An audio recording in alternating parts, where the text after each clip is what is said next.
সরিষাপুর গ্রামের ব্যস্ত রাস্তায় হঠাৎ একটা দুর্ঘটনা ঘটে। একটা বানর গাড়ি উল্টে নিচে পড়ে কাতরাচ্ছিল, রক্তে ভেসে যাচ্ছে রাস্তা। মুহূর্তের মধ্যে সেখানে অনেক পশু জড়ো হলো, কিন্তু কেউ এগিয়ে আসলো না।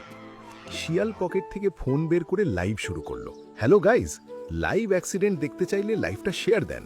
কুত্তা এক কোণে দাঁড়িয়ে ভিডিও করতে করতে ভাবছে এই ভিডিওটা ছাড়লে আজ ভিউ মিলিয়নে হিট করবে। আর এইদিকে বানরটা তৃষ্ণায় আর যন্ত্রণায় একটু পানি চাচ্ছিল, কিন্তু সবাই তখন ভিডিও করতে ব্যস্ত। ঠিক তখনই একটা ছাগল ভিড় ঠেলে এগিয়ে আসলো। সে শিয়ালের ফোনটা ধাক্কা দিয়ে ফেলে দিয়ে চিৎকার করে বলল, ওরে ভিউ ব্যবসায়ীর দল, ফোনটা পকেটে রাখ। এইখানে একটা প্রাণ যাচ্ছে আর তোরা শকুনের মতো ভিডিও করতেছস। ক্যামেরা কারো জীবন বাঁচায় না রে, হাত বাড়াইলে জীবন বাঁচে। সবাই তখন লজ্জায় মাথা নিচু করল। তখন ছাগল আর কয়েকজনের সহযোগিতায় আহত বানরটাকে হাসপাতালে নিয়ে গেল। শিয়াল তখন ভেঙে যাওয়া ফোনের দিকে তাকিয়ে রইল, আর বানরটা ফিরে পেল তার জীবন।